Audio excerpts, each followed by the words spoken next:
እና ሁሉም ተማሪዎች ለኔ ጋር ናቸው አለ። በቃ እኔ እዛ ጊዜ የደነገጥኩትኝ እንዴት ሁሉም ሰው ያ ማለት ሁሉም ሰው አምላክ ነው ማለት ነው። ማጥናት ጀመርኩ እንዳልኩ ነገሮች መስተካከል ጀመሩ። በቃ ህይወቴ ከዛ በኋላ የተስተካከለ መጣ። ከስድስተኛ ክፍል ጀምሮ ደረጃ ተማሪ ሆንኩኝ ማለት ነው። ስድስተኛ ክፍል እዚህ የሚለኝ እኔ አምስተኛ የወጣሁበት እንትን እንደዚህ ይለኛል። ከዛ በኋላ በቃ ሞቲቬሽንም ጨመረ፣ የኔ ብርታትም ጨመረ። እንዴ እንደዚህ ከሰራሁኝማ ለምን የተሻለ ነገር አላመጣም የሚል ነገር መልካም ሰዎች የሚባሉ ምሳሌ በመውሰድ ነገሮችን ማስተካከል ጀመርኩ። ከሰባተኛ ክፍል ያለው ጀምሮ በቃ በመልካም ህይወት የተመራ ክርስቲያናዊ ህይወት የሆነ እና ደግሞ በዓለማዊ ትምህርቱም ጥሩ የሆንኩበት የመጣሁ ሄድኩኝ። ሰባት ድጋፍን ጠየቁኝ። ከአስተማሪዎችም መጽሐፍቶችን እንዲያወሱኝ ተማሪዎችንም ጠየቅኩኝና ለ2 ሳምንት ወይ ለ3 ሳምንት ነው በአካል የተማርነው። ከዛ በኋላ ድጋሚ ወረርሽኙ ባሰና ሰዎች ቁጥር በጣም እንዳልከው ሲያዙ ነበር ሰዎችና ድጋሚ ወደ ሎክዳውን ሆነ፣ ተዘጋና በኦንላይን እና ሁሉም ተማሪዎች ለኔ ጋር ናቸው አለ። በቃ እኔ እዛ ጊዜ የደነገጥኩትኝ እንዴት ሁሉም ሰው ያ ማለት ሁሉም ሰው አምላክ ነው ማለት ነው። ቅርጻ ቅርጹ ይቆምና እዛ ጋር ለሱ ነው እንግዲህ ትሰግዳለህ፣ በጣም ታመልካለህ ምናምንና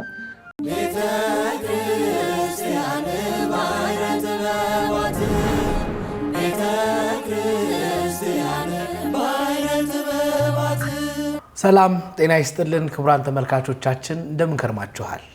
ይህ ባህረ ጥበባት ቴሌቪዥን ነው። ባህረ ጥበባት ቴሌቪዥን በዋሽንግተን ዲሲ እና አካባቢው የጽርሐ ጽዮን መንፈስ ቅዱስ ቤተክርስቲያንና የምዕራፈ ቅዱሳን ቅድስት አርሴማ ገዳም እየተዘጋጀ የሚቀርብላችሁ ልዩ መርሃ ግብራችን ነው። በዛሬው መርሃ ግብራችን በጣም የተለየ ሰው ብትሰሙት የምትማሩበት የምትደነቁበት ልዩ የሆነ ታናሽ ወንድሜን ይዤላችሁ ቀርቤያለሁ። እንግዳዬ ኢዮብ መለሰ ይባላል። ኢዮብ ከሀገረ ህንድ ተጉዞ በዩኒቨርሲቲ ከጂኤስኤስ ዩኒቨርሲቲ ጠቅላላ የወርቅ ተሸላሚ ሆኖ የመጣ ወንድማችን ነው። ከሱ ጋር የትምህርት ህይወት የቤተክርስቲያን እድገቱን ከዚያ በኋላ ደግሞ ወደ ህንድ ሀገር አቅንቶ ያጋጠሙትን ገጠመኞች በስፋት እናወራለን። በእርግጠኝነት እንደምትማሩበት ተስፋ አድርጋለሁ። በተለይ ልጆቻችሁን ወደ ውጭ ሀገር ልካችሁ ለማስተማር የምትፈልጉ ወላጆች፣ እንደዚሁም ደግሞ ሂዳችሁ መማር የምትፈልጉ ኦርቶዶክሳውያን ከኢዮብ ህይወት በርከት ያሉ እውቀቶችን ታገኛላችሁ ብዬ አስባለሁ። አብራችሁኝ እንድትቆዩ ግብዣዬ ነው የሚሆነው። አብረን እንቆይ።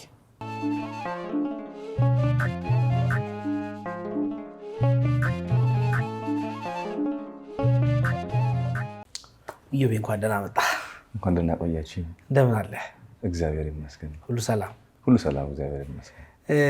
እንግዲህ ዛሬ እኔ እናንተን ያገናኘን ዋነኛው ነጥብ ቀደም ሲል ለተመልካቾቻችን እንደገለጽኩት የትምህርት ህይወትህ፣ የቤተክርስቲያን አስተዳደግህን በርከት ያሉ ነገሮችን ስለማቀኔም ደግሞ ሼር እንድታደርገን እዚህ ለተመልካቾች ለኦርቶዶክሳውያን በስፋት እንድትገልጽልን ነው የጠራሁህና ጥሬና ክብረ ስለመጣ በጣም አመሰግናለሁ። እኔም በጣም አመሰግናለሁ። በመጀመሪያ በምስጋና ልጀምሩ አይሻልም? ምስጋና መጀመርና ምስጋና መጨረስ በጣም መልካም ነገር ስለሆነ በመጀመሪያ ከልጅነቴ ጀምሮ ሲከተለኝ ሲያሳድገኝ በቀና መንገዶች ሲመራኝ ለቆየ በነገሮች ሁሉ ጣልቃ እየገባ ሲያሳካልኝ ለነበረ አንድም ደግሞ አለፍ ስል ደግሞ እያስተካከለ መንገዱን በቀና የመራኝ ከልጅነቴ ጀምሮ ሀገር አቋርጬ ሄጄ በመልካም ነገሮች ሀገሬን ማስጠርቼ እንድመጣ የፈቀደ እስከ ዛሬ ሁሉ የጠበቀኝ ለባህሪ እግዚአብሔር ይመስገን ማለት እፈልጋለሁ። በሁለተኛ ደግሞ እናንተንም በጣም ላመሰግን እፈልጋለሁ። ምክንያቱም እያደረጋችሁ ያላችሁት ነገር ብዙ ኦርቶዶክሳውያኖች ሊማሩበት ከኦርቶዶክሳውያንም ውጭ የትኛውም እምነት ያለ ሰው ሊማርበት የሚችል ነገር ነውና እናንተንም በጣም አመሰግናለሁ ብዬ መጀመሪያ እፈልጋለሁ። በጣም አመሰግናለሁ። እኔም ኢዮቤ እስቲ ወደ እድገት ትውልድ እንጀምርና ኢዮብ እንዴት ነበር ያደግከው?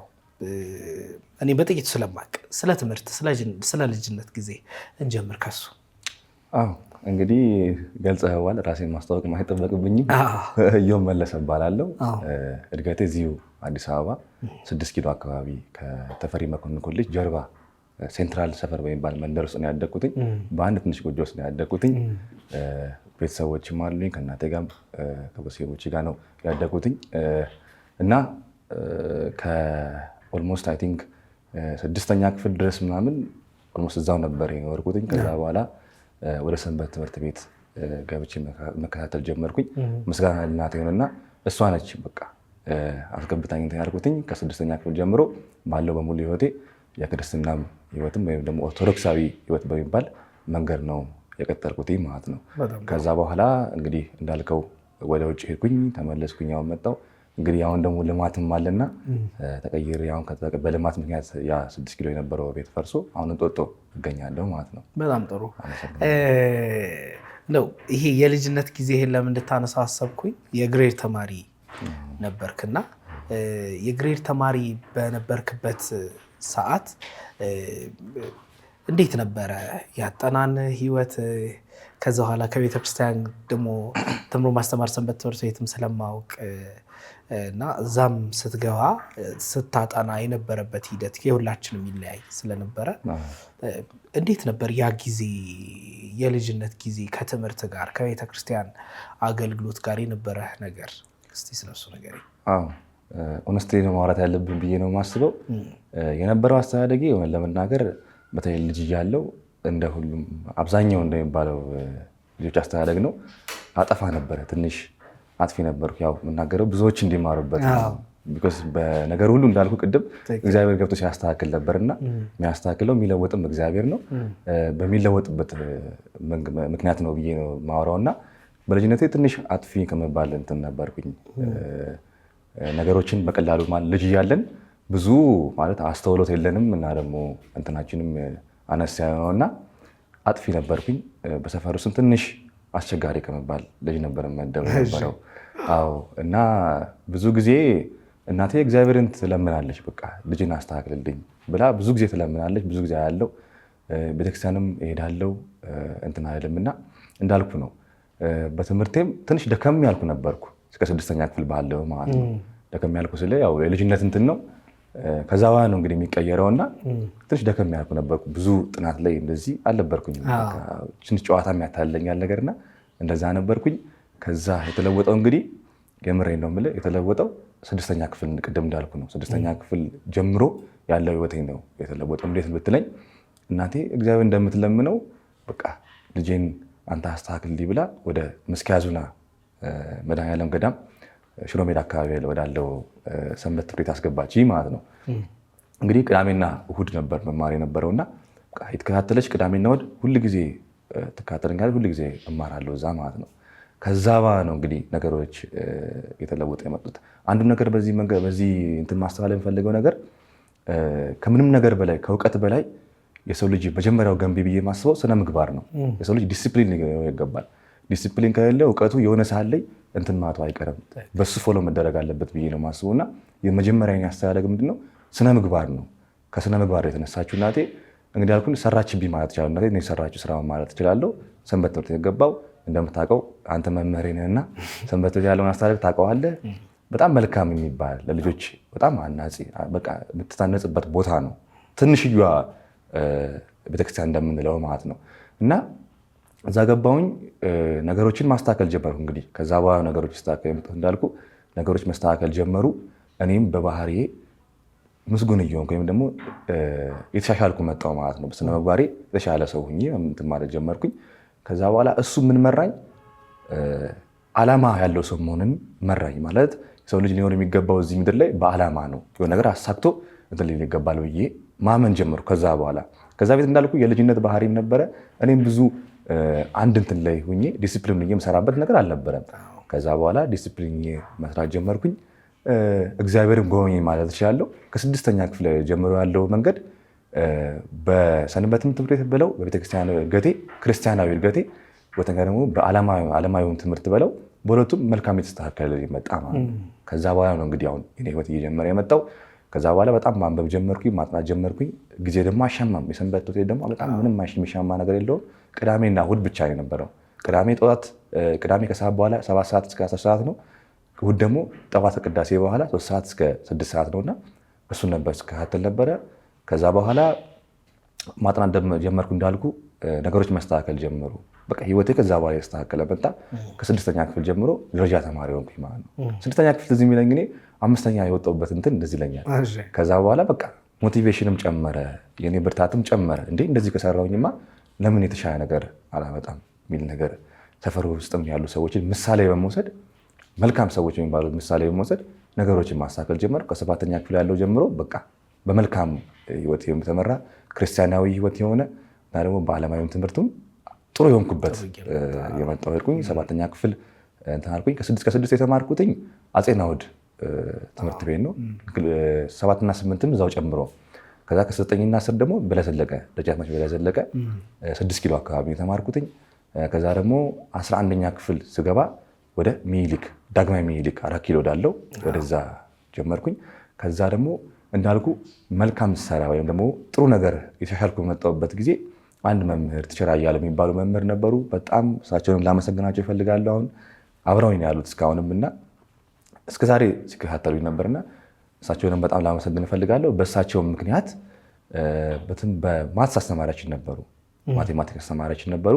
እሳቸው አይ የተሻለ ትምህርት ማግኘት አለብን ብለው እንደ ስኮላርሺፕ ማለት ነው እንግዲህ በትምህርት ቤት ደረጃ ከዛ ጀምሮ ነው ያየሁትኝ። በስኮላርሺፕ ከነፃ ትምህርት እንትን ብለውኝ የሃ ሳይንስ የሚባል አካዳሚ አሁን ካምብሪጅ ሆኗል። የሃ ሳይንስ አካዳሚ የሚባል ወደ ፈረንሳይ አካባቢ ወደ ጉራራ አካባቢ ጋር እዛ ገባው አስገቡኝ ማለት ነው። እንግዲህ 12ኛ ክፍል የጨረስኩት እዛ ነው። እስከ 11ኛ ክፍል የተማርኩት ምንድነው በመንግስት ትምህርት ቤት ነው። ፋይናንሻል አቅም አለ። እኔም ለውጦችን በራሴ ማየት ስለምፈልግ እና ደግሞ የራሴን ትጋት መከታተል ስለምፈልግ የነበረው በመንግስት ነበር ስማር የነበረው። 12ኛ ክፍል የሃ ሳይንስ ገባው። የሃ ሳይንስ እንግዲህ በጣም ብዙ ልምዶችን ያዳበርኩበት ከ11ኛ ክፍል ያለው መንገድ ምንድን ነበረ?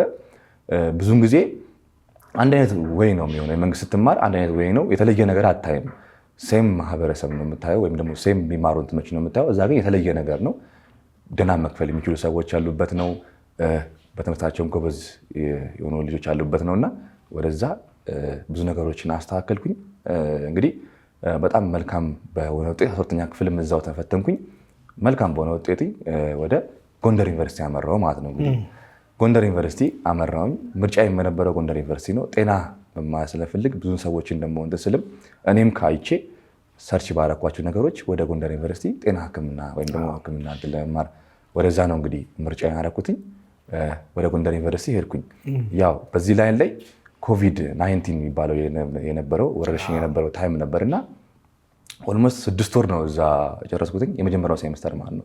ከኛ ጊዜ ጀምሮ ነው ካሪኩለም የተቀየረውና በኮመን ኮርስ ነው ወይም ኮመን ኮርስ ሁሉም ሰው አንድ አይነት ትምህርት ይማርና ከዛ በኋላ ነው ትመርጠውና ከዛ በኋላ እንግዲህ 6 ወር ነው እዛ የተማርኩትኝ።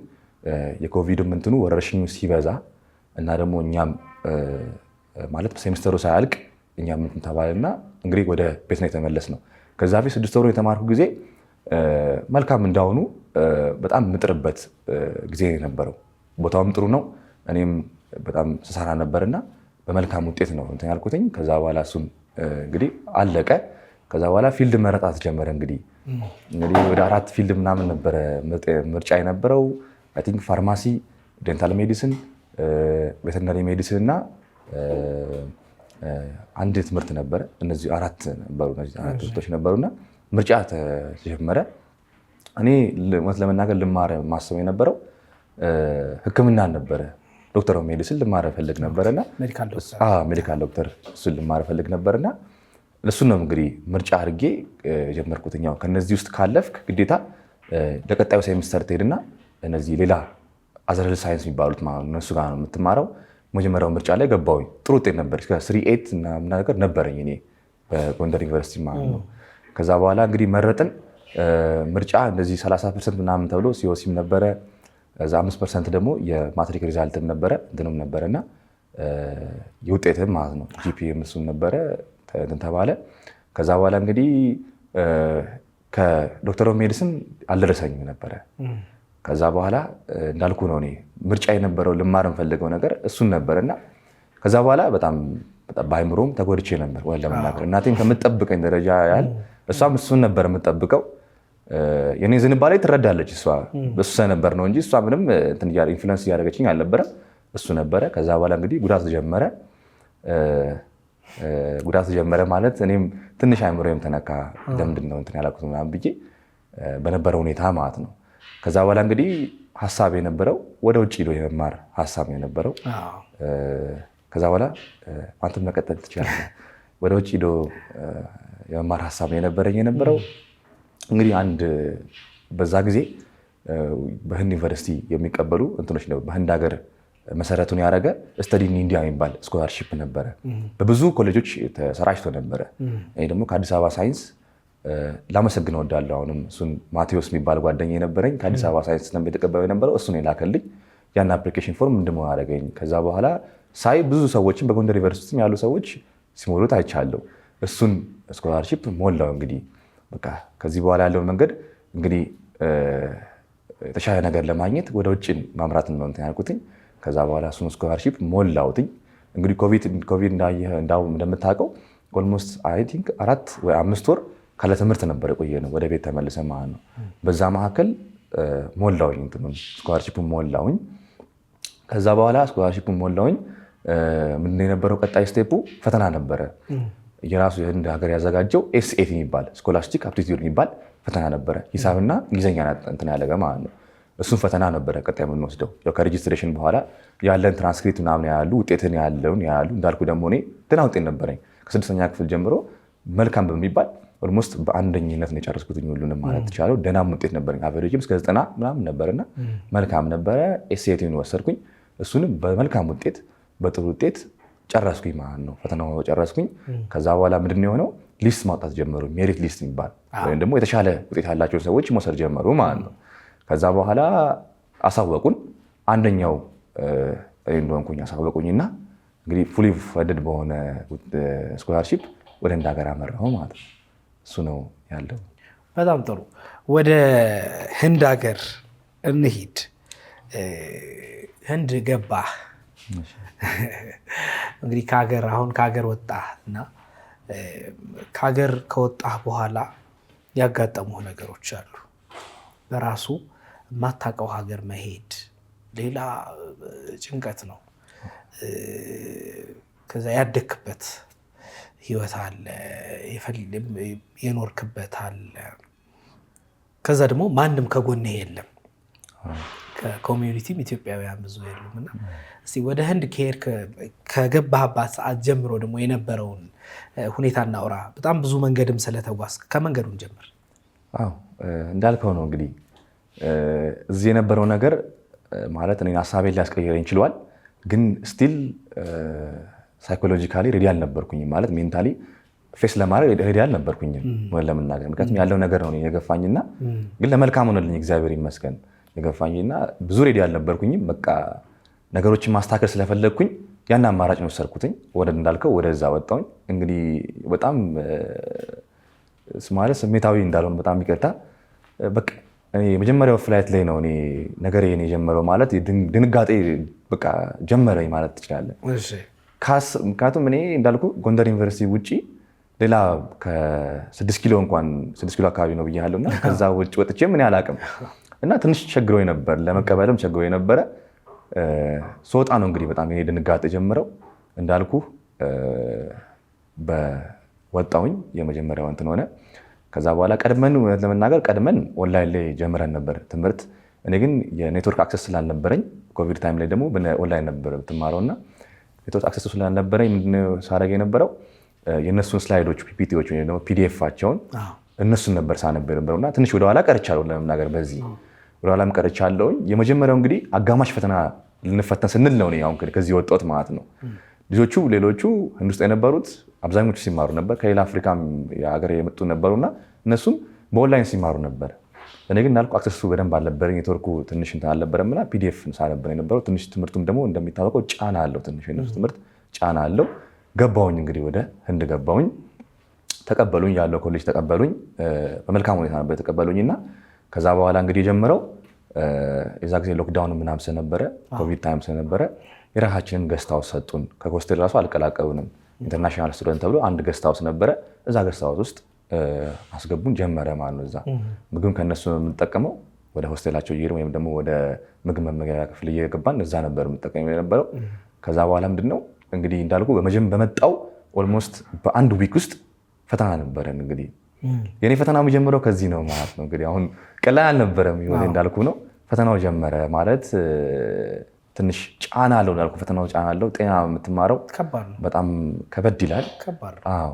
ከዛ በኋላ እንግዲህ ጥናት ጀመርኩኝ። ግን የነበረው ፖርሽኖች ከበር ልናደርግ የነበረው ኦልሞስት አጋማሽ ፈተና ስለነበረ ጫን ያለ ነው፣ በጣም በዛ ያለ ነው። ፈተናቸው ደግሞ እንደኛ አይነት ፈተና አይደለም። ብዙ ሰዎች ያውቁታል እዛ ያሉና ጻፉ ነው ፈተናው ማለት የምታውቀውን ነገር ነው የምጽፈው ማለት የማታውቀውን ነገር በፍጹም አልጽፍም። እነሱ ደግሞ በደንብ ያዩታል፣ የምጽፈው ነገር ያዩታልና እንደዚህ ምርጫ ምናምን ቢሆን ቢያንስ እንኳን ሙሉ በሙሉ መጽሐፉ እንትን ገረፍ ገረፍ አድርገህ አይተኸው ለመመለስ ትሞክራለህ። ግን ያ ፈተና ምንድን ነበረ? ጻፉ ፈተና የነበረው እንግዲህ አስቸጋሪ ነው። ብዙ ግማሽ መጽሐፍ ነው የጨረስነው። 3 ኮመን ኮርስ እንደሚባለው ነው። እነዚህ አናቶሚ፣ ፊዚዮሎጂ እና ባዮኬሚስትሪ የሚባለው ነበሩ። እነሱን ጀመርን። ኦንላይን ኦልሞስት አልቋል። እነሱ ዝግጅት የነበሩ ተማሪዎች የተዘጋጁ የነበሩት ለሚድ ኤግዛም ነበረ ወይም ደግሞ አጋማሽ ፈተና ማለት ነው። እኔ በዛ ጊዜ ምንድነው እየገባው የነበረበት ጊዜ እዛ ከገባ ደግሞ ሬዚደንት መሆንን ማረጋገጫ ብዙ የምትሞላቸው ፎርሞች አሉ። እነሱን እያሰናዳው ነበረ። እኔም ሬዲ አልነበርኩኝም። ግን በዛው ልክ ማታም ቀንም እየጠቀምኩኝ እንደምንም ሞከርኩኝ። እንግዲህ ሁለተኛው እኔን በጣም ፈታኝ የነበረው ከዛ በኋላ ያለው መንገድ ነው። ምንድነው ውጤት ወጣ። እንግዲህ አስብ፣ ይህን ያህል ኪሎ ሜትር ወደ 7 ምናምን ሺህ ኪሎ ሜትር አቋርጠ ነው የምትሄደው። የተሻለ ነገር ለመስራት ነው የምትሄደው። ቢያንስ እንኳን የተሻለ እንኳን ነገር ባታረግ አልፈህ መምጣት ይጠበቅብሃልና ትንሽ አስቸጋሪ ነበር ለእኔ። ውጤት ወጣ፣ እንደጠበኩት አልነበረም። ማለፍ አለፍ ያለው ግን ኦልሞስት ብዙ እንትኖችን ሚስ አደረግ ነበርና ቢኮዝ አልተማርኩም እንዳልኩ በደንብ ፒዲኤፎች ሳነብ ነበር፣ ሬዲም አልነበርኩም። የፈተና ወጣቱ ስርዓቱንም በደንብ አላውቀውም ነበረ።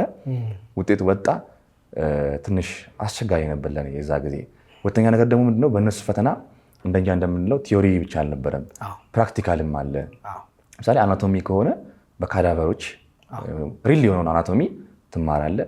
ኤግዛም ላይም ደግሞ ሪል በሆነው እንትን ይጠይቁሃል ማለት ነው። እዛው ነው የምጠየቀው። እሱንም እኔ በፍጹም ለእኔ አስቸጋሪ ነበረ። አይቼም አላቅም፣ እንግዲህ አይተንም አናቅም። እነሱ በኦንላይንም ሲማሩ ነበረ፣ እኔ እንትን አልነበርኩምና ትንሽ እሱም አስቸጋሪ ነበረ። በዛ እንደውም ትንሽ ዝቅ ያለ ውጤት ነበረብኝ። አስተማሪዎችን ቀጣይ ምንድን ያደረጉት አስተማሪዎችና ተማሪዎች ነው ድጋፍ ስጠይቅ የነበረው። እንዴት ነው እንደሚያጠኑ እንዴት እንትን እንደሚሉ ድጋፍን ጠየቁኝ። ከአስተማሪዎችም መጽሐፍቶችን እንዲያወሱኝ ተማሪዎችንም ጠየቅኩኝና ከዛ በኋላ እንግዲህ ከመጀመሪያው ሴሜስተር ጀምሮ ያለው ህይወት ነው። አሁን ይሄ በትምህርታዊ ማለት በዓለማዊ ትምህርት ያለው እንትን ነው። አሁን ወደ መንፈሳዊ ወዳለው ህይወት ስመጣልህ ደግሞ እንግዲህ እሱም አስቸጋሪ ነበረ። እንግዲህ እኔ አሁን እንዳልኩ ነው በቤተክርስቲያን ያደግኩትኝ፣ በሰንበት ትምህርት ቤት ያደግኩትኝ። አስቸጋሪ ነበረ ማለት ክርስቲያኖች ኦልሞስት በጣም ጥቂት ነበሩ የነበሩት። ሂንዱይዝም የሚባል እምነት ነው ያለውና በህንድ አብዛኛው ያውቀዋል። ሂንዱይዝም የሚባል ነው እምነት ነው የነበረውና እሱ እምነት ነው የነበረው በሙሉ ኦልሞስት ሀገሪቱን ጋር እንትን ያለውና አስቸጋሪ ነበረ። ቤተክርስቲያንም ቢያንስ እንኳን ሲከፋ ስትቸገር ሄደህ ወርቀ ልታመሰግንበት የምትችለው ቤተክርስቲያን አታገኝም እዛ። በቃ እሱም በጣም ትልቅ ፈተና የነበረብኝ እንትን ነው። ቤተክርስቲያን የለም። እኔ አሁን 6 ኪሎ ስኖር እንዳልኩ ምስኪያ ዞን አለ ካጠገቤ። በጣም ትክክል። ቅዱስ ማርቆስ እዛው አጠገብ አለ። ትንሽ ቀረብ ሲልም ራቅ ሲልም ሲል ደግሞ ቅድስተ ማርያም አለ። በጣም ብዙ አለ እና እነሱ ነበሩ። መጀመሪያው ትምህርት ወሰድኩኝ ማለት ነው። መጀመሪያው ትምህርት የወሰድኩት ምንድን ነው ለሰዎች የሚጠቅማል ብዬ ስለማስብ ነው። አንዳንድ ጊዜ ያሉን ነገሮችን ካልተጠቀምንባቸው የሆነ ጊዜ ዋጋ ያስከፍሉናል ብዬ ነው የማስበው። አሁን ለምሳሌ ብዙ ሰዎች እዚሁ አጠገቡ ነው ቤተክርስቲያን አጠገብ ደጃፉ ነው እንኳን ማሄዱበት አጋጣሚ ነው ያለው። እዛ ደግሞ እንዳልኩ በጣም የምትቸገርኩበት ነገር ነው። ያንን ነው በቃ ያሰብኩት። በቃ በእጅ ያዝነው ወርቅ እንደሚባለው በእጅ ያዙት ወርቅ እንደሚባለው ማለት ነው። እና አስቸጋሪ ነበረ። በእንትኑ ቤተክርስቲያን የለም። እንግዲህ በጣም ተፈተንኩኝ። አናዘር ፈተና የነበጣብኝ ይሄ ነው። በሶስተኛ ደረጃ ደግሞ የፋይናንሻል ችግርም ነበረብኝ። ፋይናንሻል ችግሩ ምንድነው? የሄድኩበት ስኮላርሺፕ ፉሊ ፈንድድ ቢሆንም ሙሉ በሙሉ ይቻል እንጂ በየወሩ የሚከፈል ስታይፐንድ የሚባለው ነገር አልነበረውም። በየወሩ የሚከፈል ነገር ስላልነበረው ትንሽ አስቸጋሪ ነው። በራስን በግል የምታደርጋቸው ነገሮች ቢያንስ ምግብ ካልተመቸ የምታደርግባቸው ነገሮች በእጅም አልነበሩም እና እሱም አስቸጋሪ ፈተና ሆኖብኝ ነበረ። የመጨረሻው ደግሞ ብዬ የማስበው እህሉ ጉዳይ ነው፣ የምግቡ ጉዳይ ነው። እሱም አዲስ ነው ለኛ። እንጀራ መብላት የለመደ ሰው እንግዲህ ቂጣና ሩዝ ነው በቃ ቻፓቲ ነው የሚባለው። እነሱም ሩዝም ነበርና እሱን ነበረ። እሱም ትንሽ ፈታኝ ነው፣ ምክንያቱም ሩዝ መሆኑ ብቻ ወይም ደግሞ እንትን መሆኑ ብቻ ሳይሆን ትንሽ ያለው የእነሱ ጋር የሚጨምሩት ስፓይሲ ቅመምና ነገሮች ለእኛ ትንሽ ኦድ የሆኑ ነገሮች ናቸው፣ ወጣ የሆኑ ነገሮች ናቸው እና አስቸጋሪ ነበር ለመመገብም ለእኔ። ግን እሱንም ኦልሞስት ለአንድ ወር ምናምን እንዳልኩ ተቸግሬ ነበረ። ከዛ በኋላ ግን ግዴታ መልመድ አለብህ። በቃ ከአንድ ሀገር ወጥተህ ዓላማን ለማሳካት እስካልክ ድረስ ያለውን ነገር መቋቋም ነበረብና እንደዛ ነበር የነበረው ማለት ነው። በጣም ጥሩ። ወደ ትምህርቱ ከገባህ በኋላ የመጀመሪያው ውጤትህ በጣም ዝቅተኛ ነበረ። እንደ አንድ ጎበዝ ተማሪ ደግሞ የመጀመሪያ ውጤት ዝቅተኛ ሲሆን ትነካለህ፣ እንትን ይልሃል፣ ደስተኛ አትሆንም። ከዛስ እንዴት አንሰራራህ? የነበረው አቀባበል፣ የአስተማሪዎቹ የነበረው አቀባበል እንዴት ነበረ? አዎ መልካም። ወደ አቀባበላቸው ስንሄድ አዲስ ሰው ስለምትሆን ከሌሎቹ ለየት ያለ ስለምትሆን እንደ ዩኒክ አድርገው ሊመለከቱ ይችላሉ። ግን በምሰራው ስራ ነው። በተለይ እንደ ህንድ ሀገር ምንድነው ሰዎች ባረጉት ስራ ወይም ደግሞ በሰጡት ያህል ነው የሚከፈለው የሚለው ነገር በጣም ትክክል ነገር ነው። አስተማሪዎች ደሞር በሰራ ቁጥር ደሞር ይወዱሃል፣ አንተ ሰፖርት ለማድረግ እንትን ይሉሃል፣ ይጥራሉ ማለት ነው። ደከም ደግሞ ካልክ ደግሞ በዛው ልክ ነው የሚሆነው ያለው አናዘር ወይም ደግሞ ሌላ ችግር ነው የሚሆንብህ፣ አንተ ፈተና ነው የሚሆንብህና የመጀመሪያው እንዳልኩ እኔ ደከም ያልኩ ነበርኩኝ ማለት እንዳልኩ ነው። አጠቃላይ የነበረው ስቴፖች ወይም የሄድኩባቸው አልተጣጣመልኝም ለእኔና ትንሽ ደከም ብዬ ነበረ። ግን ስቲል ምንድነው ሳደርግ የነበረው አስተማሪዎችን ይደግፉኝ ነበር። አዲስ ነው ትምህርት ስርዓቱ ላይ አዲስ እንደነበረና የመጣሁበትንም ያለ እንትኑን ፓዙን ነገርኳቸው። እነሱም ሊደግፉኝ ፈቃደኛ ነበሩ። በነዚህ እንረዳሃለን የሚሉ በጣም መልካም እንትን ነበር የነበሩኝና ጥሩ መልካም አስተማሪዎች ነበሩና እንግዲህ መጀመሪያው ሴሚስተር ግማሽ ካለቀ በኋላ ምንድነው የተጀመረው? ኮቪድ ትንሽ ቀነስ ያለበት የነበረ ታይም ነበርና እንግዲህ ትምህርት በኦፍላይን ተጀመረ ወይም ደግሞ በአካል ተጀመረ። ከዛ በኋላ እንግዲህ አናዘር ፈተና ነው። ኮቪድ በራሱ መኖሩ ራሱ ፈተና ይመስለኛል። ለምን ህንድ ሀገር በጣም ስፕሪድ አድርገው ነበር፣ በጣም ብዙ ሰው እየሞተ ነበር። ይሄ ራሱ በጣም ሌላ ቴንሽን የሚፈጥር ይመስለኛል።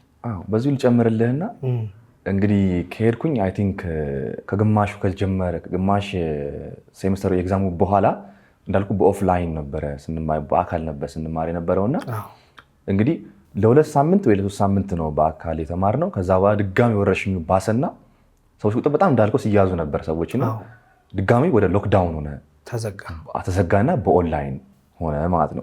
እንግዲህ አሁን አቀባበሉ ልንገርህ ከተማሪዎች ጋር ያለው ነገር እና ደግሞ ክላስ ተገባው በኋላ ያለው ነገር ልንገርህ። ክላስ ትማ እንዳልኩ ኮመን ኮርስ ስለሚሆን ወደ 200 ተማሪዎች ምናምን ነበር የነበሩት። በጣም ብዙ ነበረ የነበረው ሰው ማለት ነው። እንግዲህ ተማሪዎች አዲስ ስለምትሆንባቸው ከአንተ ጋር ያለው ቅርበት ትንሽ አስቸጋሪ ነው። አፍሪካ የሚለው ስም ደግሞ ታውቀዋለህ እና በውጭው ከባድ ነው። የሚያስቡት ሀሳብ አለ። ኢትዮጵያኖችን ለይተውም በደንብ ማለት አፍሪካ ሲባል አፍሪካን ነው የሚያስቡት እነሱ እንጂ ኢትዮጵያና ሀገሮችን በፍጹም አያውቁም። እነሱ እንደ አንድ ነው የሚያስቡ፣ እሱን ነው የሚያስቡትና ከአፍሪካ ነው የመጣው ስትል ያለው ነገር አለና ትንሽ እሱ ጋር የነበረው ነገር ለእኔ እንደ ፈተና ባላየውም ግን ከተማሪዎች ጋር ያለው ነገር ትንሽ ቀዝቀዝ ያለ ነበር። ወይም ደግሞ እኔን ለእንትን የሚጋብዝ አልነበረም። ቢያንስ እንኳን ቀደም ደገፍ አድርገህ የምትለው ሰው ያስፈልጋል ቅድም እንዳልከውና ኢትዮጵያንም ካጠገቤ ክላሴ ስላልነበረ አስቸጋሪ ሆኖብኝ ነበር። እሱም ግዴታ በራሴ መጣር እንዳለብኝና አስተማሪዎች ድጋፍ መጠየቅ እንደነበረብኝ እንዳልኩ ተማሪዎች ቀረብ ብለው እና ደግሞ አትተዋወቅም የትኛው በደንብ ይሰራል ብለህ አትተዋወቅም። ገና የመጀመሪያው ግማሽ ሴሚስተር ስለነበርና እሱ ነበር። ሌላው ደግሞ በዚሁ የምጨምረው ምንድነው የእነሱ አክሰንታቸው ትንሽ አስቸጋሪ ነው። እንግዲህ እንግሊዝኛ ነበረ ሚዲየም ኦፍ ኢንስትራክሽን የነበረው በእንግሊዝኛ ነበር ትምህርቱና እሱም ትንሽ ፈተና ነው። ትንሽም ባይባል ትምህርት የምትማረው በራሳቸው እንትን ነውና እሱ ለእኔ በጣም አስቸጋሪ ነው። እኛ እንግዲህ ከ12ኛ ክፍል ቀጥታ ነው የሄድኩትኝ። እንግሊዝኛም እኔ እንደምንለው ፍሉዌንስድ ባልሆንም ግን ፍሉዌንሲው ያን ያህል ባይሆንም ግን የሆነ ነገር እሱም ያስቸግራል። አዲስ አበባ ዩኒቨርሲቲ ስማር አስታውሳለሁ በጣም ቃል በቃል ነው እነሱ እንግሊዝኛ ነው ሙሉ ለሙሉ የሚጠቀሙት። አትሰማውም አክሰንታቸውን። ከዛ ደግሞ ፈተናቸው ደግሞ ቃል በቃል ኢዝ ኤንድ ዋዝ ራሱ የሚዘለልበት አይደለም። በጣም ከብዶኝ ነበር። እና እንደዛ ነው። ከዛ በኋላ እንግዲህ ፕሮናንሴሽኑ ትንሽ አክሰንታቸው ትንሽ አስቸጋሪ ሆኖብኝ ነበረ። ስለዚህ ይህን ነገር አዳፕት እስከማደርገው ወይም ደግሞ ልምድ እስካደረገው ድረስ ምንድነው በግሌ ነገሮችን ቪዲዮዎች እያየው እንግዲህ አሁን የዋይፋይ አክሰስ አለን ጋስታው ስለምንኖር ዋይፋይ በደንብ አለ፣ ኔትወርኩ በደንብ አሪፍ ነው እና ኦንላይን ቪዲዮዎችንም ሰርች እያደረኩኝ ማየት ጀመርኩኝ። መጽሐፎችንም ከነሱ ከመጽሐፍ ከአስተማሪዎች የተጠበቁት መጽሐፎችንም ማንበብ ጀመርኩኝ። ከዛ በኋላ እንግዲህ ራሴን እየገነባው የመጣሁት ማለት እችላለሁ። በመካከል እንግዲህ ቅድም ከኮቪድ ስላነሳው ብዬ ነው እንግዲህ 2 ሳምንት እንዳልኩ ከተማርን በኋላ ድጋሚ ወረርሽኝ ሲከሰት ተማሪዎችም ወደ ቤት እንዲሄዱ ተደረጉ። ከተለያየ ከተማ ነው እንግዲህ ህንድ በጣም ብዙ ወደ 28 ምናምን ከተሞች ነው ያሉት እና እኔ የነበርኩት እንግዲህ ሳውዝ አካባቢ ነበረ። ማይሱሩ የምትባለው ወይም ካርናታካ የሚባል ስቴት ነው የነበረው። ማይሱሩ ነው የምትባለው ከተማዋና እሱ ጋር የነበርኩት ከተለያየ ቦታ ስለሚመጡ እነሱን ላቀቋቸው ወደ ቤት እንዲሄዱ። ቤተሰብ ጋርም ጫና ነበረ። እነሱ ጋር በጣም ቤተሰብ ፎሎ ያደርጓቸዋልና ጫና ነበረ። ኮቪድ ወረርሽኝ ከፍ ስላለ እንግዲህ ከፕሪንሲፓሉ ወይም ደግሞ ከኮሌጁ ፕሪንሲፓል የመጣው ምንድነው ተማሪዎች ወደ ቤት እንዲሄዱና ኢንተርናሽናል ተማሪዎች ደግሞ በገስት ሃውስ ቁጭ ብለው እንዲማሩና አንዳንድ ደግሞ በስፔሻል ኬስ ለምሳሌ እንደ ፖስት ግራጁዌት የሚሰሩት ፒጂ የምንላቸው እነሱ ስላሉ ሊጨርሱና ያሉት ስለነበሩ ምግብ አይቋረጥም፣ የሆስቴሉ ምግብ አይቋረጥም። ምግብ እንግዲህ ከዛ ነበር ስናገኝ የነበረው። ለዛ ምንድን ያደርጉልኛ ሆስቴሉ ስንዋለ ገስት ሃውስ እንኖራለን። ከዛ በኋላ ለምግብ ነበር ወደ ኮሌጅ ስገባ የነበረው ማለት ነው። በዛ አጋጣሚ እንግዲህ አንዳንድ ተማሪዎች ምንድነው ከቤተሰብ እየሄዱ ይመለሱ ነበረ።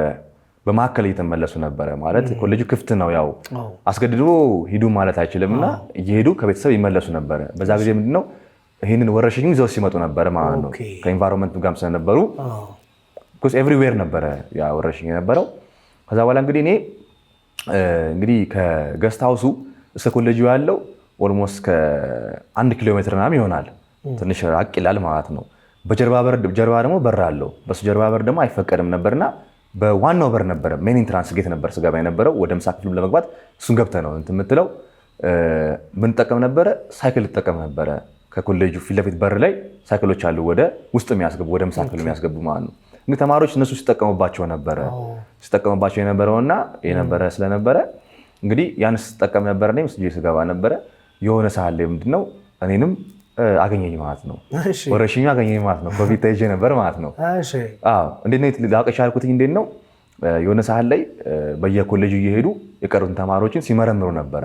ከመንግስት በተላኩ በዛው በከተማ በተላኩ እንትኖች ማለት ነው። ጤና ባለሙያዎች ሲመረመር ነበረ። ከገስት ሃውስ ውስጥ ተመረመረ ማለት ነው። እንግዲህ ገስት ሃውስ ውስጥ እኔ ማስተርስ ሲማሩ 2 ኢትዮጵያውያኖች አሉ። አንድ ደግሞ ከጋምቢያ የመጣ ልጅ አለ። ከሌላም የተለያዩ የአፍሪካ ሀገሮች ነበሩ። በእኛ ክፍል እንግዲህ 4 ነበርና የተመረመርን እንግዲህ ኮቪድ እንደተያዝን የተነገረ ማለት ነው። አለባችሁ ተባለ። እንግዲህ ያው ሌላ ፈተና ነው ማለት ነው። ይሄ በዛ እንግዲህ እንዳልኩ ነው። ወረርሽኙ ከያዘኝ በኋላ ስሜቱ አልሰማኝም። አንዳንድ ጊዜ ምንድነው ይባላል አሲምፕቶማቲክ ይሆናል ይባላል። ውስጥ ሀይድ ያደርግና እንትን አትለውም። ከነገሩም በኋላ ግን በአይምሮዬም ተቀብዬውን አላውቅም ህመሙ ጀመረ ማለት ነው። በጣም ማሳል ጀመርኩኝ። ድካም ሚለኝ ጀመረ። እንግዲህ ቀኑና ማታውም አልተለየልኝም። አንዳንድ ጊዜ ትተኛለህ፣ በየትኛው ሰዓት ያስተኛሃል፣ የሆነ ሰዓት ላይ ትነሳለህ። ከዛ ኦንላይን የነበረው ትምህርትም በቃ ፉሊ በቃ አውት ነው የሆንኩት። ከዛ ወጣው ከዛ ማለት ትችላለህ። ምን እየተማሩ እንደሆነ ምንም እኔም ፎሎ እያደረኩ አልነበረም። ታመምኩኝ ኦልሞስት 2 ሳምንት ምናምን ነገር። ሌላው ደግሞ ሲጨመርብኝ የነበረው ምንድነው የኮሌጅ አውቶሪቲዎች ምን ብለው ወሰኑ? የተያዙ ተማሪዎች ወደ ሆስፒታል ሄዱና ሆስፒታል ለብቻቸው እዛ አይዞሌት ይደረግ ወይም ካራንቲን የሚባለው ወደዛ ተባለ። እንግዲህ እኛም አወጡን። እንግዲህ ሆስፒታል ደግሞ ጭራሽ ሌላ በሽታ ነው የምንሰበሰበው። በጣም አስቸጋሪ ነው። ቢያንስ እንኳን እዚህ ጋር ቢሆን ራሳችን እንደምንም አድርገን ሰርቫይቭ ማድረግ እንችላለን። ወደ ሆስፒታል አመራን። ነገርናቸው፣ አይ እኛ በዚህ መልኩ እኛ ቤት እንሆናለን፣ ከቤትም አንወጣም፣ ራሳችን አይዞሌት እናደርጋለን፣ ሆስፒታል ሜዳ አይጠበቅብንም አላቸው። እነሱም ትንሽ አድካሚ የነበረ ቢሆንም ተቀበሉና ድጋሚ ከሆስፒታሉ ወደ እንትን መጣ። ሆስፒታል ኦልሞስት ለ1 ቀን ምናምን የቆየ ነው። አላደርንም እዛ ተመልሰን መጣን ማለት ነው።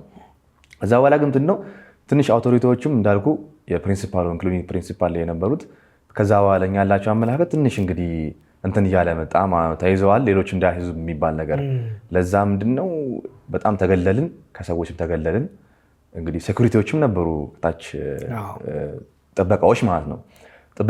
ከጥበቃዎች አንጻር ራሱ በቃ እኛን ሊያዩን አይፈልጉም። ውጭ ስንወጣ ሮጣው ነው የሚገቡት ወደ ቤታቸው ምናምን። ውሃ ታች ለመቅዳት እንኳን ለምንጠጣው ውሃ በጣም አስቸጋሪ ነበረ። እሱም አደገኛ ፈተና ነበረ።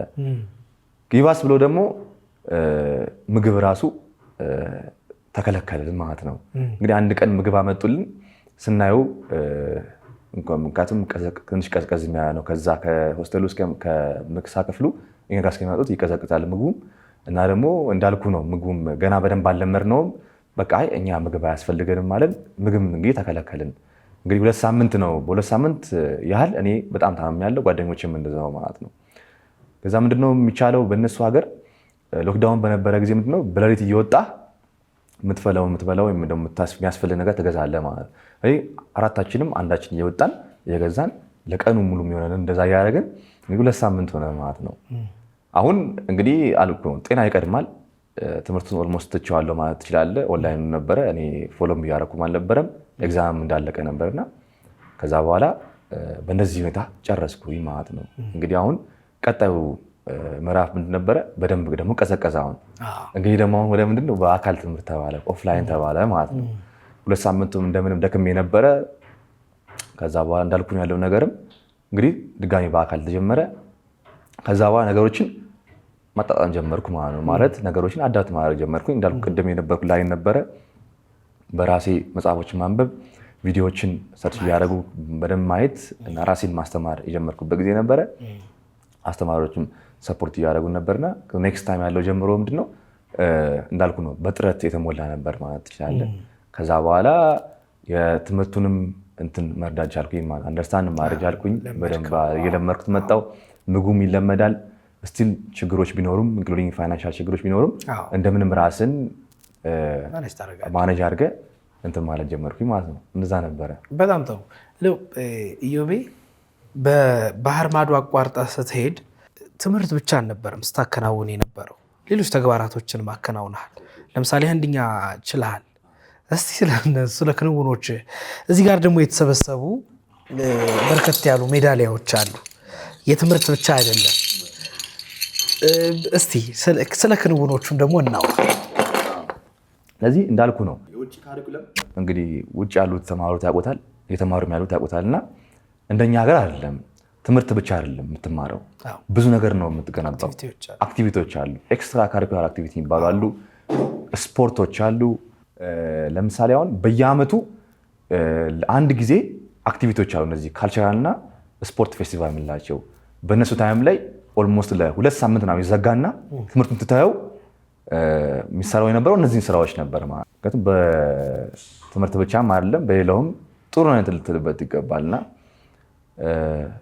ዲቤቶችን፣ ክርክሮችን ስሳተፍ ነበረ፣ ሩጫዎችን ስሳተፍ ነበረ። እንግዲህ ቀደም ያልኩ ነው እንጦጦ ተራራ ላይ ስሮጣ የነበረው ሩጫ ትናንትና እንግዲህ ጠቅሞኛል። ስለዚህ አሸነፍኩ ማለት ነው። በሌሎችም እንግዲህ እግዚአብሔር ይመስገን እንዳያቸው ነውና ብዙ እንትኖችንም ይህን ዋንጫውንም ከዛ ነው የተሸለምኩት። ከአትሌት ነበረ ቤስት አትሌት ተብሎ አንድ ሰው ነው የሚሸለም የነበረውና ውጤት ተደምሮ ሩጫም አለ፣ ዝላይ ምናምን ብዙ ነገሮች አሉ፣ ሎንግ ጃምፕ ምናምን ላቸው እነሱ ብዙ ነበሩና ኢንክሉዲንግ ፉትቦል አለና አንድ ሰው ይሸለማል ቤስት ተብሎ ማለት አትሌት ቤስት አትሌት ተብሎ ይሸለማል።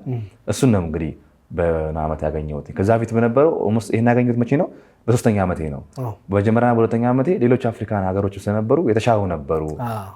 ብዙ ነገር ሞር ደግሞ ኢንክሉሲቭ በሆነ መንገድ በጣም ብዙ ነገሮችን ከሰራ ታገኛለህ በዛው ልክ ውጤትም ከፍ ስለሚል ማለት እኔ ሩጫ ነበር የነበረው። ከዛ በኋላ ግን ልምምድ ጀመርኩኝ፣ ነገሮችን የምንትማር ጀመርኩ። ለዚህ እነዚህ ሜዳሊያዎች የመጡት ምንድነው በሩጫም ነበረ፣ በዲቤት እንዳልኩ ነው፣ በላንጉጆችም በባህል በማስታወቅም ነው እነዚህ ሙሉ እንትኖች የመጡትና ለዚህ ጠቀመኝ ብዬ የማስበው ትምህርቱን ብቻ አይደለም። እንደውም ከትምህርቱ የበለጠ እኔ እንደ ሰዋዊ ኢዮብ እንደ ሰው እንድገነባ ያደረገኝ ነገር ነው ብዬ ነው የማስበው። ኮሌጅ ውስጥ ነው ያው ደግሞ እንዳልኩ ነው ኢንቫይሮንመንትም አለ፣ ኢንፍሉዌንስ ነገሮች አሉ በጣም ብዙ። እንግዲህ ሀገር ውስጥ ነው ያለውን ዩኒቨርሲቲ ታውቀዋልና ውጭ ወጥተህ ደግሞ ያለው ብቻህን ከቤተሰብ ውጭ ራስን ነው ማኔጅ የምታደርገው። እነሱን ታይም ማኔጅመንት በደንብ ተመሬበታለሁ ማለት እችላለሁ። ስኪሎች፣ ላንጉጅ ስኪል ኦቨርኦል በቃ ክሪቲካሊ ሪዝነብል የሆነ ሰውን እንዳገኝ ረድቶኛል ብዬ ነው ማስበው። እንደው ከዚሁ አንጻር ስናይ ብዙ የጣዖት አምልኮዎች አሉ በዙሪያው። እርግጥ ወደ ቤተክርስቲያን ህይወትህ ላይ እመጣለሁ፣ ግን እዛ ቤተክርስቲያን የለም። ቤተክርስቲያን ሳይኖር እግዚአብሔርን ደግሞ የምታመሰግን የምታከብር ትሆናለህ። 4 ዓመት ሙሉ ደግሞ ወደ ቤተክርስቲያን ደጅ አለመሄድ አለ። እንዴት ነበረ ያ ስሜት? እስቲ በጣም መልካም። እንግዲህ አሁን ማወቅ ያለብን ብዬ ማስበው ወይም ደግሞ ተመልካቾችም ሊገነዘቡት ይገባል ብዬ ማስበው እንደምትሄድበት ቦታ ይለያያል። እኔ አሁን የሄድኩትኝ ወደ ሳውዝ አካባቢ ነው፣ ወደ ኖርዝ አካባቢ ወደ ዋናው ከተማ ላይ ቤተክርስቲያኖች አሉ። ኢቭን አንድ ፒላር የሆነ ወይም ደግሞ አንድ ምሰሶ የሆነ ቤተክርስቲያን ነው የህንድ ቤተክርስቲያን አይደለ? ከኛ ጋር ያለው ማላንካራ ኦርቶዶክስ እና ሰው ብዙ ወደዛ ወደ ኖርዝ አካባቢ ያሉት ቤተክርስቲያን ይኖራል። እኔ ግን ሳውዝ ነበርኩኝ። ካቶሊክ ቤተክርስቲያኖች ነበሩ ለመናገር፣ ኦርቶዶክስ የሆነ ቤተክርስቲያን ግን አልነበረም። እና እሱ ሊገነዘቡ ይገባል። ማለት ቦታው ስለሚለያይ እንደዛ ነበር። እንደ አጋጣሚ እንደ ድል ሆኖ እኔ ቦታዎችን አላገኘሁም፣ ቤተክርስቲያን አላገኘሁም። እና እውነት ለመናገር በጣም ይቸግራል። በቃ ከምኑም በላይ ቢኮዝ WHO የሚለውም ስለ ሄልዝ ወይም ደግሞ ጤና የሚባለው ነገር የሚሰጠው ዴፊኔሽን አለ። ጤና ሲባል እንግዲህ ፊዚካል ብቻ አይደለም፣ ስፒሪቹዋል፣ ሜንታሊ፣ ኢሞሽናሊ ማን ሰው ጤነኛ ሊሆን ይገባል ይላል። እና እሱ ነው በቃ የምታየው። ስፒሪቹዋሊ ብዙ ነገሮች የተቀላቀሉ ነበሩ እዛ ጋር። እንግዲህ እሱንም ቶለራንስ ሊኖር ይገባል ወይም ደግሞ ልትቀበለው ይገባል። ተቀብዬ የኖርኩት ነገር ነው እና ትንሽ አስቸጋሪ ነበር እሱም ለእኔ። እንዲያው ከዚህ ጋር ደግሞ አይ ቲንክ ሄደህም ያየሃቸው ይመስለኛል የጣዖት ቤቶችና ጎብኝተሃል ብዬ መጎብኘታችን አይቀርም። አዲስ ነው የሚሆንብኝ መቼም ሰው ለቆመ እንጨት ሲሰግድ ለድንጋይ ሲሰግድ እና እንዴት ነበር? ከዛ በኋላ የፕሮፌሰሮቹ በሂንዱይዝም ያሉ ናቸው፣ ስጋ አይበሉም፣ ላም ምናምን ያመልካሉ። ይህንን በአይነህ አይተሃል? እንዴት ነበር?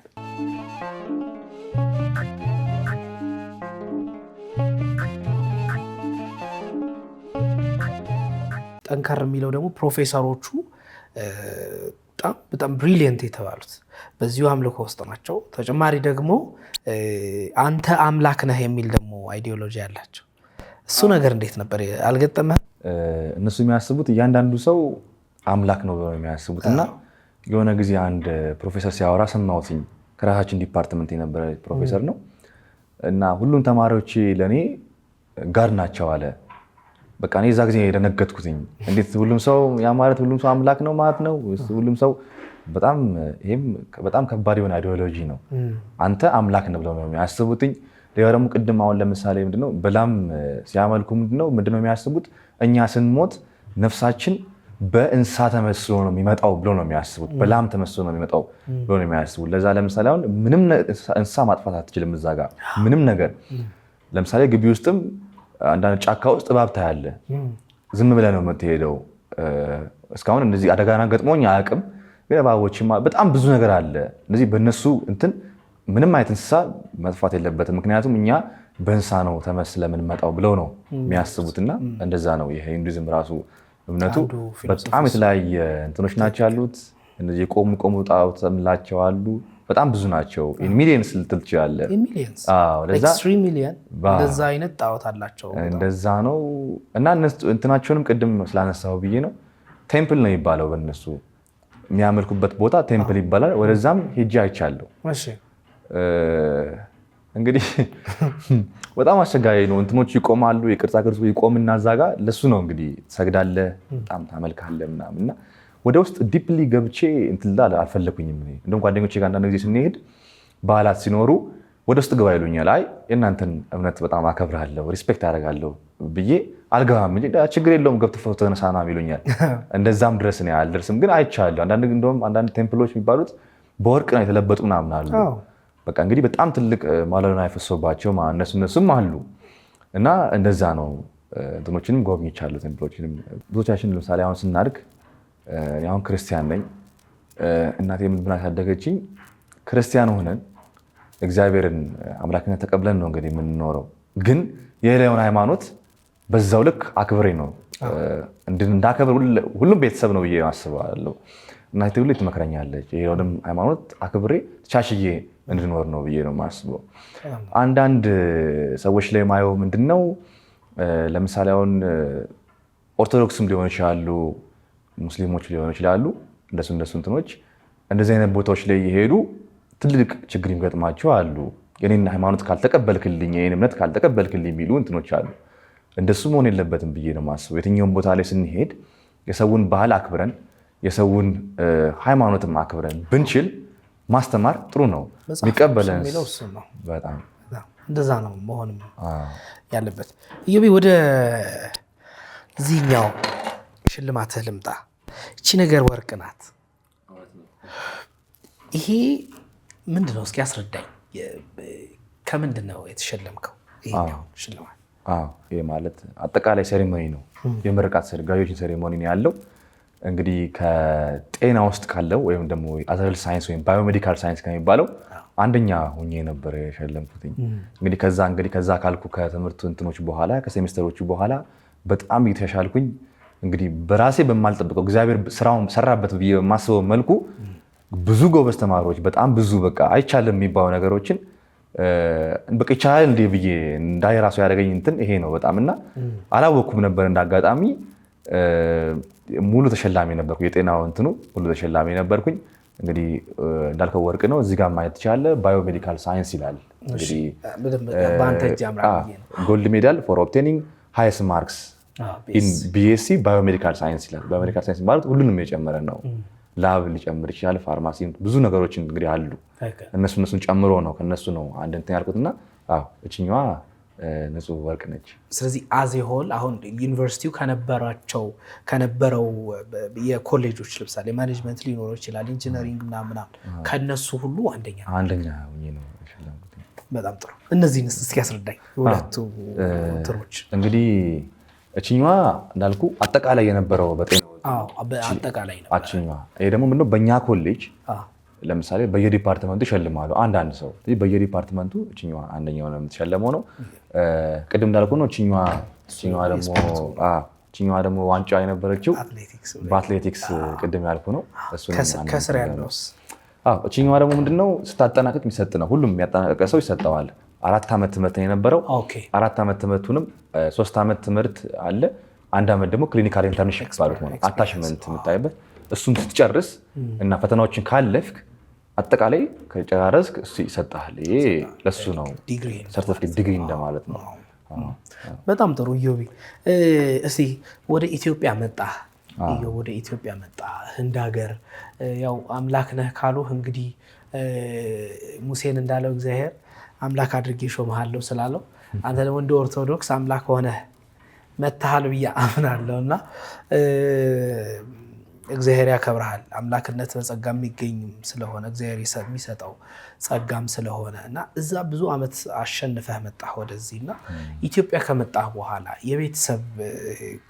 የቤተሰብ አቀባበል ከዛ የሰንበት ትምህርት ቤት የቤተክርስቲያን እንዴት ነበረ? በጣም ጥሩ። እንግዲህ አሁን አቀባበሉን ስናየው በጣም ደስ የሚል ነበረ።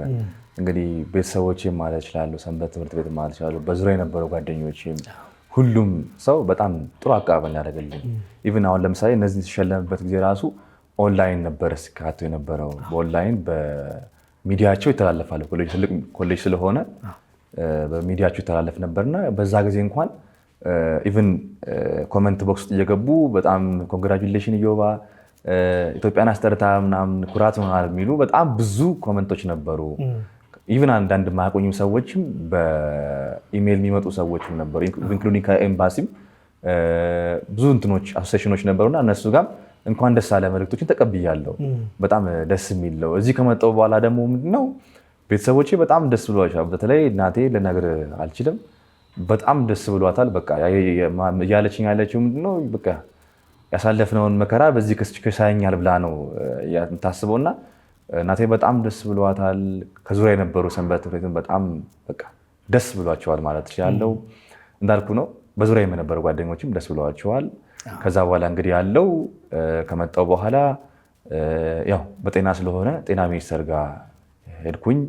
ከዛ በኋላ ጤና ሚኒስቴር ምንድነው ከውጭ ተምረህ ከመጣ 6 ወር ግዴታ መስራት አለብህ ተባልኩ። እንደውም 1 ዓመት ነበረ፣ እንደየፊልዱ ይለያያል።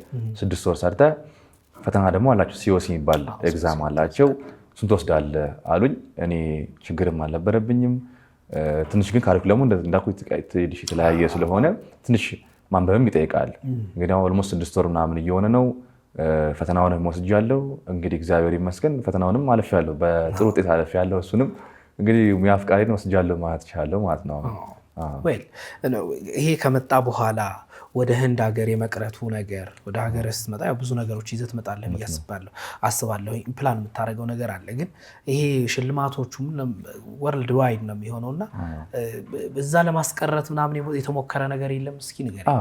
አንዳንድ ነበሩ ከኮሌጅ እንትኖች ነበሩ፣ ቢያንስ በግማሽ እንትን በል መንግስትም ይርዳ እንደ መንግስትም ስኮላርሺፕ ይቀጥልና ምናምን የሚሉ እንትኖች ነበሩ። በደንብ ኖት ኦንሊ በአጭሩ ሳይሆን በደንብ ፑሽ ሲያደርጉ ነበረ።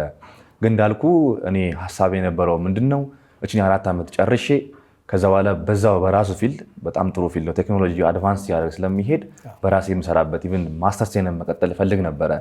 ግን በኮሌጅ ውስጥ በእኛ ትምህርት ክፍል ማስተርስ ያልነበረውም በሌላ ትምህርት ክፍል እንድቀጥል ፑሽ አድርገው የነበረ ኢቭን አንዳንዶቹ ምን አሉኝ ሌክቸርም ሆነ በማስተር የተማርክ ራስህን የምትልበት ብለው የነበረ። ግን እኔ እሱን አማራጭ አልተመለከትኩትም። ምክንያቱም የተሻለ ነገርን ስላሰብኩኝ ወይም ደግሞ በዚሁ ፊልድ ሆኜ ማስተርስንም ፒኤችዲ መቀጠል ስለፈለግኩኝ ማለት ነው። እዛ ቦታ ላይ ደግሞ በአንድ ቦታ ላይ እንዲሆንም አልፈለግኩኝም። እኔ የተሻለ ቦታ ደግሞ ማስተርስ እንትን መሞከር ፈለግኩኝ። ሌላ ደግሞ ምንድነው ቢያንስ ትንሽ ጋብ ሰጥቼ ለራሴ ማዳምጥበት 4 ዓመቱ እንዳልኩ ትንሽ የፈተናም ጊዜ ነበረውና ትንሽ በባል ከባድ ፈተና ጊዜ ነበረውና ራሴንም ማዳምጥበት ሌላ ደግሞ ቀጣይ ስቴፕንም ደግሞ የመወሰንበት ጊዜ ይሆናል ብዬ ቢያንስ ለ1-2 ዓመት ብዬ ነው እንትን ያልኩትኝና እንግዲህ ያው የሙያ ፍቃዱንም አግኝቻለሁኝ፣ ስራም ጀምሬያለሁኝ። እንግዲህ ጴጥሮስ ነበረ ስፔሻላይዝድ ሆስፒታል ነው የመደቡኝ ሽሮ ሜዳ አካባቢ፣ እዛ እየሰራሁ ነው ያለሁትኝ። እንግዲህ አሁን እስከ ያለው ነገር በጣም መልካም ነው ማለት ነው። በእንደዛ ነበረ። ምን ልትሰራ አሰብክ? ኢትዮጵያ ከመጣ በኋላ የጀመርካቸው ነገሮች አሉ። ምን እያከናወንክን ያለኸው? 4 ዓመት ያለ ቤተክርስቲያን ቆይተህ ነበር። እዚህ እንዴት ነው? እስቲ ንገረኝ ስለሱ። እንግዲህ አንዳንድ ጊዜ ራሳችንን ቢዚ ካደረግን ያሉ እንትኖችንም በዛው ልክ ነው የምንቀንሰውና እንግዲህ ካልኩ ትምህርት ወስጄበታለሁኝ። አሁን ከዚህ በኋላ ብርታትን ነው መማር ያለብኝ፣ ለብዙዎች ምሳሌ መሆን ያለብኝ። ከቀረውኝ እንግዲህ ያ ሁሉ ትምህርት እግዚአብሔር ወስዶ ለዛ ያስተማረኝ ትምህርት እንግዲህ ከንቱ ሆነ ማለት ነው። ለዛ በሰንበት ትምህርት ቤት አሁን አገልግሎቶች እየጀመርኩ ነው ማለት አልቀርም፣ እዛውም አለውኝ። ከዚህ በኋላም ባሉት መምህር ባንተም ጨምሮ ብዙ ነገሮችን እያደረጋችሁ ነው፣ እንድማር ራሴንም እንዳሻሽል እያደረጋችሁ ያለሁት እና በሱ መቀጥላለሁ። ትልቅ ስራ አለብኝ እዛ ላይ። በዓለማዊ ደግሞ ምንድነው እንግዲህ ራዲዮሎጂክ ምርት ክፍል ነው ያለሁትኝ። ስራዎችን እየሰራሁ ነው በራሴም በግሌም። የራሴን የሆነ ኦንላይን አካዳሚዎችንም እየፈጠርኩ ያለው ከጓደኞች ጋር በመተባበር እንግዲህ እሱንም ስራውን ጀምረናል። እንግዲህ በኢትዮጵያ ብቻ ተቆጥቦ የሚቀር ወይም ደግሞ በአሁንዱ ነው የሚቀር ሳይሆን ወደ ተለያዩ ዓለማት የምናስተምርበት ሌክቸር የምናደርግበት ነው በኦንላይን ያለውና ለእኛም ጥሩ እድሎች የምናገኝበት ነውና እሱንም ስራ ጀምሬያለሁኝ። እንግዲህ እስካሁን ያለው ነገር እግዚአብሔር ይመስገን በእነዛ ያለሁት። በጣም ጥሩ ኢዮቤ፣ እኔ ጥያቄን ጨርሻለሁ። እዚህ ድረስ መተህ ሀብቶችህን ይዘህ መተህ ስለ ይሄን የመሰለ ቃለ መጠይቅ ስላደረግን በጣም አመሰግናለሁ በእውነት። ከዚህ በላይ ደግሞ ብዙ የምንጠብቅብህ ልጅ ነህና ባመሰግን መጀመሪያ ማመስገን የተነሳ ነውና የማይቀሩ ብለህ የምታስባቸው ሰዎች ካሉ የማመስገን እድሉ ልስጥህ። መጀመሪያ እንደጀመርኩት ነው እንግዲህ ለእኔ ትልቅ ዋጋ የከፈልልኝ ብዬ የማስበው ፈጣሪ አምላክ እግዚአብሔር ነው። እግዚአብሔር ባይኖር እግዚአብሔር ከጎኔ ባይኖር ኖሮ ይሄን ሁሉ ለማሳካት አይቀርም። በጣም አስቸጋሪ ነው የሚሆነው። ስበላሽ መንገድ አስተካክሎ ወደኋላ ስቀር ደግሞ እንግዲህ ፊት ለፊቱን እያሳየ በቀና መንገዶችን ሲመራ ለነበረው ለባህሪ እግዚአብሔር የተመሰገነውን፣ ለእናቱም ለድንግል ማርያም የተመሰገነውን፣ እሷም ካጠገቤ ነበረችና እሱን ነው ማለት የምፈልገው መጀመሪያ። እንግዲህ በሁለተኝነት ደግሞ ምንድነው እናቴ ነች። እናቴ በጣም ለእኔ ዋጋ ከፍላለች ማለት እችላለሁ። እንደ ሁሉም እናቶች ኢትዮጵያኖች እናቶች በጣም ዋጋ ከፍላለኛለች ብዬ አስባለሁ። እሷም አሁን ደስተኛ ነች፣ እኔም ባለሁበት እንትን ደስተኛ ነኝ እና እሷንም በጣም በትልቁ በቃ ላከብራት ለወዳት እፈልጋለሁ፣ ላመሰግናት እፈልጋለሁ። እግዚአብሔር እድሜና ጤና ይስጥልኝ ማለት እፈልጋለሁ። በሶስተኝነት እንግዲህ ማመስገን ፈልገው ሰንበት ትምህርት ቤቴን ነው። ሰንበት ትምህርት ቤቴ ለዚህ ሁሉ በባህሬ እንስተካከል ብዙ ነገሮችን ደግፋኝ ነበር፣ ብዙ ነገሮችን ደግፉኝ ነበር እና እነሱንም ማመስገን እፈልጋለሁ። ከዛ በጣም በልዩ ሁኔታ ምስኪያ ዙናን መድኃኔዓለም ገዳም የተማርኩበትም ስለነበረ እሱንም በጣም ሁሉንም ላሉት ለጓደኞቼም አመራር ላሉት በጣም ላመሰግን እፈልጋለሁ ነው የምለው። በመጨረሻ ደግሞ በመጀመሪያ አስቀድሜ እንዳመሰገንኩት እናንተን በጣም ላመሰግን እፈልጋለሁ። እየሰራችሁ ያላችሁ ስራ ለብዙዎች ትምህርት የሚሆን ነው። እኔ አሁን ዛሬ መምጣቴ እንደ ትልቅ ነገር እንደሰራው ሳይሆን ተቆጥሮልኝ የመጣሁት ለሰዎች ቢያንስ የሆነ ነገር ካስተላለፈ የሚለውና ይህን ቀጥሉበት፣ ለቤተክርስቲያንም ለሀገርም ጠቃሚ ነገር ነው እያደረጋችሁ ያላችሁ ብዬ ነው የማስበው እና አመሰግናለሁ። እንግዲህ እግዚአብሔር ይስጥልኝ ማለት ፈልጋለሁ። በህንድ ቋንቋ የሆነ ነገር በለን። ሄጊዲያ ችና ጊዴኔ ማለት ፈልጋለሁ። ምንድን ነው እሱ? አንፋይን በጣም አመሰግናለሁ ማለት ነው። ኦኬ። የዛሬ ቆይታችንን እጅግ እንደወደዳችሁት አምናለሁ። ከህንድ ሀገር ከጂኤስኤስ ዩኒቨርሲቲ ከኮሌጁ የአንደኛ ማዕረግ ተመራቂ ሆኖ የወርቅ ሜዳሊያ ተሸልሞ ብዙ ዋንጫዎችንና ሜዳሊያዎችን ይዞ የመጣ ወንድማችን ኦርቶዶክሳዊ ወንድማችን ኢዮብ መለሰን ይዤላችሁ ቀርቤ ነበር። ኢዮብ መለሰ በምስካየ ኅዙናን መድኃኔዓለም ገዳም በትምህርት ማስተማር ሰንበት ትምህርት ቤት ተማሪ የነበረ አሁንም የሚያገለግል ወንድማችን ነው። ከእርሱ ህይወት በርከት ያሉ ተሞክሮዎች እንዳገኛችሁ በእውነት እርግጠኛ ነኝ። ወደ ውጭ ሀገር ሄዳችሁ መማር ለምትፈልጉ ተማሪዎች ያሉትን ቻሌንጆች በጥቂቱ አሳይተናችኋል። ከዚህም በመቀጠል ደግሞ ሌሎች እንቁ የሆኑ ኦርቶዶክሳዊ ልጆችን ይዘንላችሁ እየቀረብን በእርግጠኝነት እንደምትማሩበት ተስፋ አደርጋለሁኝ። ባህረ ጥበባት ቴሌቪዥን በዋሽንግተን ዲሲና አካባቢው የጽርሐ ጽዮን መንፈስ ቅዱስ ቤተክርስቲያን ይህንን የመሰለ የቴሌቪዥን መርሃ ግብር ሲያዘናዳላችሁ ነበረ። መርሃ ግብሩን በማቅረብና በማዘጋጀት አብሬያችሁ የነበርኩት እኔ ዶክተር ቴዎድሮስ ለገሰ ነበርኩኝ። እስከ መርሃ ግብራችን ፍጻሜ ድረስ አብራችሁ ስለቆያችሁ እጅግ ከልብ አመሰግናለሁኝ። መልካም ጊዜ እንዲሆንላችሁ እመኛለሁ። ቸርን ሰንብት።